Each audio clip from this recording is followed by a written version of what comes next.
നമസ്കാരം, എല്ലാവർക്കും പ്രവാസി മലയാളിയിലേക്ക് സ്വാഗതം. യുഎഇയിൽ കാലാവസ്ഥാ മാറ്റത്തെ തുടർന്ന് രാജ്യത്തിന്റെ പല എമിറേറ്റുകളിലും ഇപ്പോൾ ഇടവിട്ട പെയ്യുന്ന മഴയും അന്തരീക്ഷ താപനിലയിലെ പെട്ടെന്നുള്ള ഏറ്റക്കുറച്ചിലുകളും അനുഭവപ്പെടുന്നുണ്ട്. എന്നാൽ രാജ്യത്ത് കാലാവസ്ഥാ വ്യതിയാനം വീണ്ടും ഇതേപടി തുടരുമെന്നാണ് മുന്നറിയിപ്പ്. രാജ്യം ഇപ്പോൾ തണുത്ത കാലാവസ്ഥയെ അഭിമുഖീകരിക്കുകയാണ്.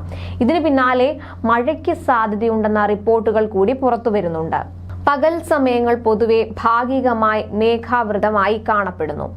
പടിഞ്ഞാറൻ തീരപ്രദേശങ്ങളിലും ദ്വീപുകളിലും കടലിലും മഴയ്ക്ക് സാധ്യതയുണ്ടെന്ന് ദേശീയ കാലാവസ്ഥാ കേന്ദ്രം അറിയിച്ചിട്ടുണ്ട്. ചെറിയ രീതിയിൽ കാറ്റ് വീശിയേക്കും. അതേസമയം രാജ്യത്ത് താപനില 27 ഡിഗ്രി സെൽഷ്യസ് വരെ ഉയർന്നേക്കാമെന്നും ഇത് വീണ്ടും കൂടാനുള്ള സാധ്യതയുണ്ടെന്നും റിപ്പോർട്ടുകൾ സൂചിപ്പിക്കുന്നുണ്ട്. എന്നാൽ അബുദാബിയിൽ 17 ഡിഗ്രി സെൽഷ്യസും ദുബായിൽ 16 ഡിഗ്രി സെൽഷ്യസും വരെ താപനില കുറയാനുള്ള സാധ്യതയും കാലാവസ്ഥാ വകുപ്പ് തള്ളിക്കളയുന്നില്ല. അതുപോലെ കാലാവസ്ഥാ വ്യതിയാനം മൂലം യുഎഇയിൽ മുതിർന്നവർക്ക് മാത്രമല്ല കുട്ടികളിലും പലതരത്തിലുള്ള പകർച്ചവ്യാധികൾ വർദ്ധിക്കുന്നതായി ആരോഗ്യ വിദഗ്ധർ മുന്നറിയിപ്പ് നൽകിക്കഴിഞ്ഞു. അന്തരീക്ഷ താപനിലയിലെ പെട്ടെന്നുള്ള ഏറ്റക്കുറച്ചിലുകളും പകർച്ചവ്യാധികൾ വർദ്ധിക്കാൻ കാരണമാകുന്നു. ഈർപ്പമുള്ള കാലാവസ്ഥയിൽ പുലർച്ചെ തന്നെ കുട്ടികൾ സ്കൂളുകളിലേക്ക് പുറപ്പെടുന്നതും അനിയന്ത്രിതമായി കുട്ടികളുടെ കൂടിച്ചേരലുകളും പകർച്ചവ്യാധികൾ കുട്ടികളിൽ വളരെ പെട്ടെന്ന് വ്യാപിക്കാൻ കാരണമാകുന്നു. ചാറ്റൽ മഴ നനയുന്നത് കുട്ടികളിൽ വലിയ ആരോഗ്യ പ്രശ്നങ്ങൾ സൃഷ്ടിക്കുന്നു. അതിനാൽ ഇത്തരം കാലാവസ്ഥയിൽ മാതാപിതാക്കൾ കുട്ടികൾക്ക് ആവശ്യമായ മുൻകരുതൽ നിർദ്ദേശങ്ങൾ കൊടുക്കുക. അതുപോലെ തണുത്തതും ഈർപ്പമുള്ളതുമായ അന്തരീക്ഷം അലർജിയുള്ള കുട്ടികളിൽ രോഗലക്ഷണങ്ങൾ കൂടുതൽ വഷളാകാൻ സാധ്യതയുണ്ട്.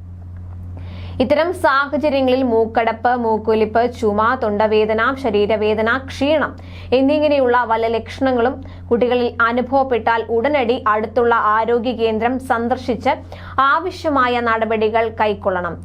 കുട്ടികളിൽ മാത്രമല്ല, ഇത്തരം ലക്ഷണങ്ങൾ മുതിർന്നവരിൽ കണ്ടാലും ആരോഗ്യ കേന്ദ്രം സന്ദർശിച്ച് നടപടികൾ കൈക്കൊള്ളണം.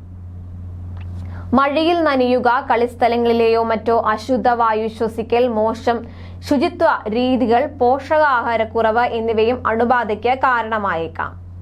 അതിനാൽ ഇക്കാര്യങ്ങൾ എല്ലാവരും പ്രവാസികൾ പ്രത്യേകം ശ്രദ്ധിക്കുക. അതേസമയം കോവിഡിന്റെ ഒമിക്രോൺ ഉപവകഭേദം കുവൈത്തിൽ സ്ഥിരീകരിച്ച പശ്ചാത്തലത്തിൽ ജാഗ്രത പാലിക്കണമെന്നാണ് ആരോഗ്യ മന്ത്രാലയം മുന്നറിയിപ്പ് നൽകിയിരിക്കുന്നത്. ഇതിന് പിന്നാലെ പ്രതിരോധ നടപടികളുടെ ഭാഗമായി കുവൈത്തിൽ ഉടൻ ബൂസ്റ്റർ ഡോസ് വിതരണം ആരംഭിക്കുമെന്ന് ആരോഗ്യ മന്ത്രാലയം സൂചന നൽകിക്കഴിഞ്ഞു.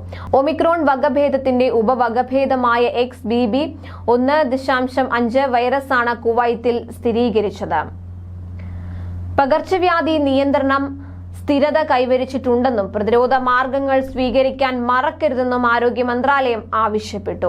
കോവിഡ് വാക്സിൻ ബൂസ്റ്റർ ഡോസിന്റെ വിതരണം ഉടൻ ആരംഭിക്കുമെന്നും ആരോഗ്യ മന്ത്രാലയത്തെ ഉദ്ധരിച്ച് പ്രാദേശിക മാധ്യമം റിപ്പോർട്ട് ചെയ്തു. പ്രായമായവർ, വിട്ടുമാറാത്ത രോഗികൾ തുടങ്ങി ഉയർന്ന അപകട സാധ്യതാ വിഭാഗത്തിൽ ഉൾപ്പെട്ടവർക്കാണ് ബൂസ്റ്റർ ഡോസിനുള്ള മുൻഗണന. ആരോഗ്യ പ്രവർത്തകർ, പ്രതിരോധ ശക്തി കുറഞ്ഞവർ എന്നിവർക്കും ആദ്യഘട്ടത്തിൽ ബൂസ്റ്റർ ഡോസ് ലഭിക്കും. വൈറസുകൾക്ക് ജനിതക മാറ്റം സംഭവിക്കുന്നത് സാധാരണയാണെന്നും ഇതിൽ ആശങ്കപ്പെടാനില്ലെന്നുമൊക്കെയാണ് ആരോഗ്യ മന്ത്രാലയം വ്യക്തമാക്കുന്നത്. കോവിഡ് നിയന്ത്രണത്തിനായി പ്രവർത്തിക്കുന്ന പ്രത്യേക സമിതി സാഹചര്യങ്ങൾ സൂക്ഷ്മമായി നിരീക്ഷിക്കുന്നതായും അധികൃതർ വ്യക്തമാക്കി. കൂടുതൽ പ്രവാസി വാർത്തകൾക്കായി ഈ ചാനൽ സബ്സ്ക്രൈബ് ചെയ്യുക.